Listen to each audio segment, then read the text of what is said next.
Great stuff. So look, these results today, much better than the market expected. How much of that is down to what you would describe as self-help, and how much has it been flattered by stronger oil and gas prices in the quarter?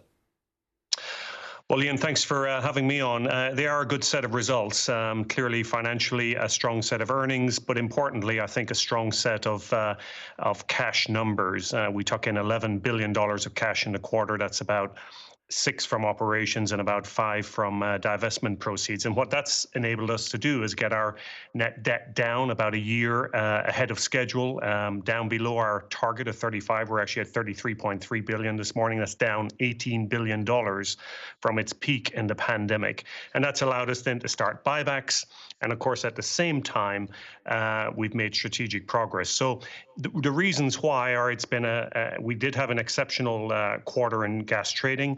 The environment's clearly been helpful to us, and the underlying business is performing very well. Castrol, for example, had a very good quarter. So it is down to the hard work that the team has done over the last 12 months, focused on the balance sheet, focused on cost, focused on capital, focused on bringing those projects online. As you say, net debt down by 5.6 billion to 33.3 billion. The market's been very concerned about debt levels. Do you think this is going to be enough to put to bed those worries? Well, I think today is a real milestone in that regard. We have, as I said, down 5.6 billion in the quarter, down $18 billion from the peak of $51 billion last year. So it's been a step-by-step journey focused on the basics of the business. And I do think it's a very strong signal to the market that net debt is very much going in the right direction.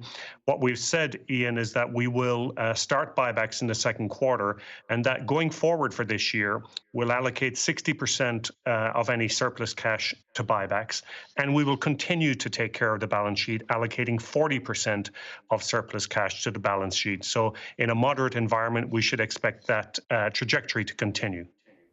Now, in June last year, you announced plans to cut 10,000 jobs globally. How far along the road are you in that process?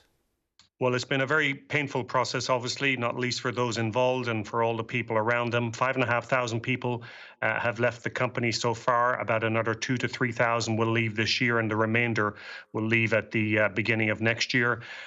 Great people who've dedicated their lives, 30 to 40 years in many cases, to the company, and we obviously wish them well into the future.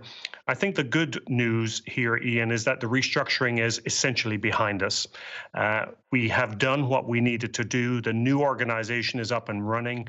We're now focused on the business at hand, running the operations, running the marketing business, and doing the things that we need to do to deliver shareholders what they want, which is a competitive cash return, which today marks that milestone on the buybacks, while at the same time, not a choice, while at the same time transitioning the BP for the future.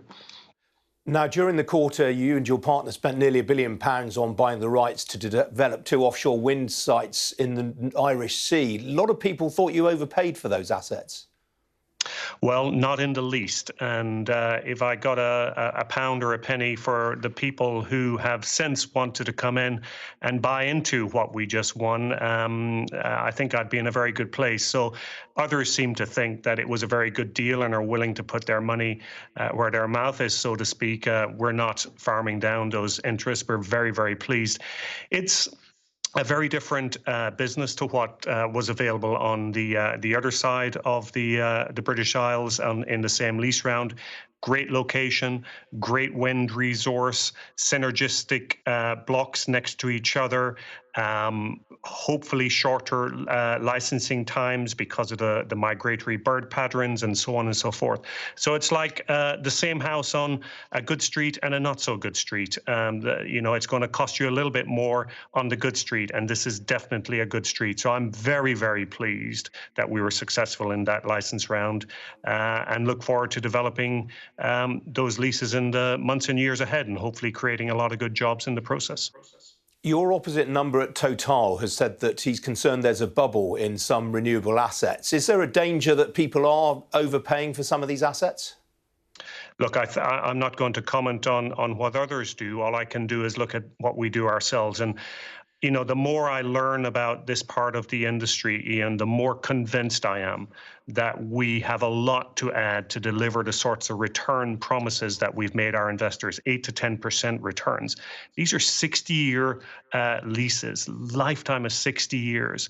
This is stable cash flow for generations in many, many regards. And we can bring all of the experience that we've learned in the offshore hydrocarbon business and apply it to the offshore wind business. We can use our supply chain organization that we built up here in the UK over decades. And importantly, as we look at hydrogen on the East Coast, we can take that wind power and use it to maybe power the hydrogen facility. We have BP Pulse here in the UK, I think the largest EV charging business here in the UK. We can use the electrons generated by the offshore wind to power our own charging business. So when you look at it in the round, it really is what we call an integrated energy company strategy in action. Yes, you mentioned BP Pulse there. When will CapEx peak for this particular part of the business? Well, I think we will continue to grow this business as demand grows over the coming years. We will be disciplined, of course, as we do that, but I'm very excited about it. And we're doing a lot of work on-the-go charging. We're going to put 500 ultra-fast chargers. This is where you can get 100 miles in 10 minutes, 150 kilowatts chargers in Germany. We're building out our position here in the UK. We got 10,000 charge points here in the UK. And in China, Ian, we're partnered with Didi, which is the world's largest mobility provider, 550 million users, 30 million rides a day. We've close to 2,000 charge points with Didi in China. They're the #1 owner of electric vehicles in the world. So we've just signed deals this past quarter with the Volkswagen Group to accelerate that rollout in Europe. We've got deals with Daimler. I'm very excited about this part of the business as the world transitions to EVs, as is happening. Now, it's more than a year since you announced what are generally regarded as the most ambitious plans by a traditional oil and gas company to decarbonise. Why do you think investors seem sceptical about the strategy? Well, I think the interesting thing, Ian, and I'm very glad that we did what we did 12 months ago, is that society and the world has moved towards us rather than away from us over the past 12 months. And that just continues to happen each and every day, whether it's the US rejoining Paris and then ratcheting up its NDC ambitions just last week, whether it's China coming out with a 26 target. This is going one direction and one direction only. And in the past 12 months, because of the ambition that we laid out, the world's coming together towards our strategy rather than further away from it. What investors, I think, have questioned, Ian, is can we deliver competitive cash returns to them while at the same time transitioning the company? And that's a very fair question. And today's results, I hope, really put that point to bed. We are delivering competitive cash returns. $18 billion net reduction in net debt means that we can now start our buyback program, $500 million in the second quarter. And at the same time, over the coming years, we believe we can get those distributions back to the pre-pandemic levels in a moderate price environment. At the same time, we're making progress on that strategy. So the question isn't, is one right or one wrong? It's, can you do both at the same time? And I think today's results prove that we can. Now, COP26 is coming up later this year in Glasgow. Are there specific outcomes that you would hope to see? Look, I think there are a number of things that need to happen. Clearly, we need to all ratchet up our ambitions, and you saw that with the climate summit happening in the US this past week. But a few other things that I think are important and that would be very helpful coming out of COP. One is that we need everyone on the pitch, Ian.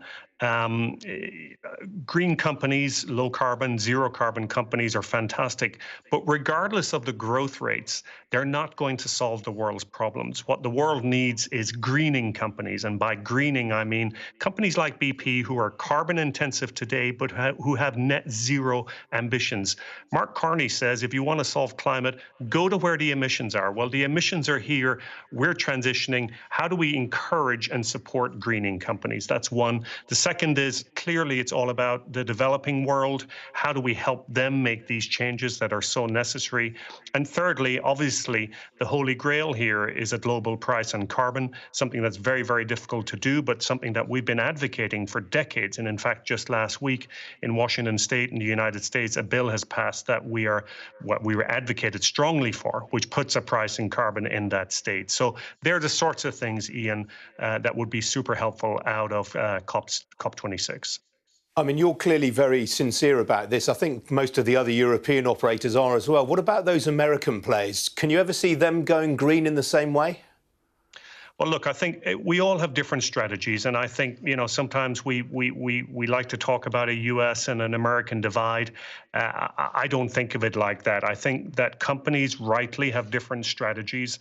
I can't comment on other people's strategies. I can only comment on our own strategy, and I have to say that each day with time, I feel better and better about the strategy that we've chosen. I think investors every day are beginning to understand that strategy better and better, and you've seen that, I think, in our share price performance from the beginning of this year. So I've got faith in what we're doing, and others will make the choices that they feel is right for them. And a brief word, please, on supply and demand, where you see it going in the next quarter. Well, look, I think there's a lot of uncertainty out there. Just because the US and the UK are sort of coming out of the pandemic does not mean that the world is coming out of the pandemic. We've got a humanitarian crisis in India that you know a lot about. We've got 7,000 employees there. We just lost 2 employees in the last week, so that's clearly the focus there. Brazil, we've also lost many, many employees there. So I think there is uncertainty on the demand outlook, but it is very strong in America. It's very strong in China. And of course, we've got the stabilizing influence of OPEC, who has both the capacity and the desire, it seems, to hold the market in that sort of $60 to $70 world. So lots of uncertainty as usual. The stabilizing influence of OPEC in the background, we feel quite good about the outlook for price. All right. Thanks very much indeed for sparing the time to speak to us today. It's much appreciated. Thank you, Ian.